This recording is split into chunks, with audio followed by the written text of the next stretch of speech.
martes de la cuarta semana del tiempo de Cuaresma y la liturgia de la palabra nos va a presentar en la primera lectura del profeta Ezequiel. En esta vi un personaje que me llevaba a la entrada del templo de Jerusalén. Entonces vi que por debajo de la puerta brotaba agua y corría hasta el oriente. De todas sus puertas brotaba hasta el oriente. Después me llevó afuera, llevaba un cordón y me hizo avanzar y caminé hasta donde no podía ya nadar porque era mucha el agua. Después vi que al lado y lado de esta agua que salía del templo crecían árboles frutales que sanaban y volvían en vida el agua del mar donde desembocaba. El profeta Ezequiel nos quiere mostrar algo maravilloso en esta primera lectura. Primero, la visión del templo. El templo es el lugar sagrado, consagrado para el Señor. Por eso no es una caseta, por eso no es un lugar dominical donde se reúne la escuela dominical, es el templo consagrado por el Señor. Y en el templo está algo maravilloso que es el altar. También está el altar de la palabra donde se proclama lo que Dios nos ha hecho ver a través de su misma palabra. Lo más hermoso es que del templo mira hacia el frente, mira hacia la comunidad y de ese templo mana agua. El templo es Cristo mismo, quien nos ha dado la vida, quien nos ha salvado. Pero ese templo mana agua, que es la agua de agua viva, que da vida, donde renacen los hijos de Dios. Por eso, en esta simbología del templo nos quiere manifestar que es en el templo donde nacen los hijos a través del sacramento del bautismo. Es desde el útero de la iglesia donde nacen los hijos de Dios. Por eso es hermoso nosotros contemplar la figura del templo. Ahora bien, el templo mismo que es Dios. Y dice que todo aquel que nace debe que salir a ir purificando este mundo. Todos somos bautizados, somos cristianos y la invitación de Dios es que vayamos también, como esta agua sanando, vayamos comunicando la misericordia, la vida del Señor y que demos frutos, porque donde vayan pasando, esta agua viva que nosotros hemos recibido tiene que llevarnos a dar frutos en abundancia.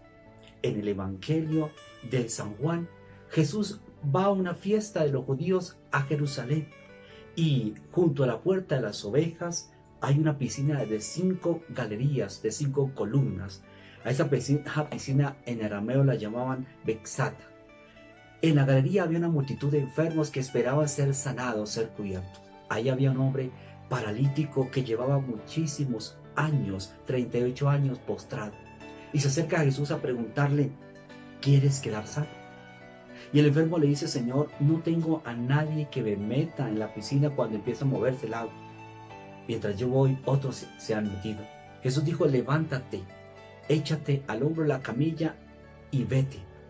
Y entonces al instante el hombre se levantó y se fue contento. Mientras caminaba, se encontró a los fariseos que le dice, hoy es sábado y no puedes llevar tu camilla. Y dice el hombre, el que me sanó dice, levántate y toma la camilla. Y dice, ¿quién te dijo lleve la camilla? Pero él no sabía porque no se acordaba de Jesús. Después se lo encontró y Jesús le dice, tu fe te ha salvado. No cometa más pecado para que no te pase algo peor. ¿Qué peor puede pasar? Por eso el hombre fue a decirle, es Jesús. Y Jesús ya no podía andar tranquilamente porque los fariseos lo miraban y lo acusaban porque él había violado el sábado. Vemos que Jesús va al templo de Jerusalén. Vemos el significado del agua también para el paralítico que sanaba. Pero lo hermoso es que Jesús va al encuentro del enfermo. El hombre esperaba que alguien lo llevara, pero nadie tenía la misericordia, nadie se preocupaba por él. Dios se preocupa por nosotros, así como se preocupó por este hombre. La pregunta es clave, ¿quieres quedar sano?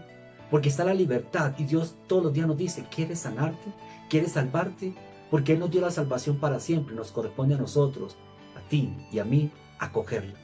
Y el Señor dice, toma tu camilla y vete. Tenemos que también liberarnos de esa parálisis que nos tiene. El pecado es la camilla que no nos deja vivir bien en comunidad, que no nos deja caminar, que no nos deja vivir en la sociedad, no nos deja transformar nuestra vida. Dios quiere liberarnos del pecado, quiere liberarnos de aquella condición que nos esclaviza y que no nos deja estar libres, odiando a veces con orgullo, con mentira, con falsedad. Liberémonos totalmente de lo que no nos deja estar en paz. Y vemos cómo el Señor libera a este hombre. Y cuando se encuentra con los fariseos le pregunta, ¿por qué ya la camilla? No se preocupan de la vida misma del hombre. No se preocupa por la dignidad, sino por unas reglas, unas normas que llevan a esclavizar al hombre. No se preocupan por la persona misma, sino por su cuidado, por sus formas de autoridad. Nos puede pasar a nosotros que a veces por legalismo nos preocupamos más por cosas externas que por lo importante en la vida, que es nuestra sanación. Y el Señor le dice al final al paralítico: no vuelvas a cometer pecado porque te puede pasar algo peor. ¿Qué puede pasarle a un hombre de 38 años postrado en una camilla? Pues la muerte eterna. Que en este tiempo de Cuaresma pidamos al Señor que nos ayude a soltar estas camillas, que no nos dejan estar en paz con Él y con nuestros hermanos. Que podamos renovar la conciencia bautismal de hacernos hijos de Dios para ir a anunciar a Cristo, manifestar la misericordia y no pegarnos con cosas externas. Que en este día, digámosle a San José también, que él supo liberarse de toda atadura humana para tomar en brazos al Hijo de Dios y a su esposa María y salir realmente en la liberación de los hijos, para que podamos nosotros ser liberados con esa agua viva que Dios ha brotado de su costado.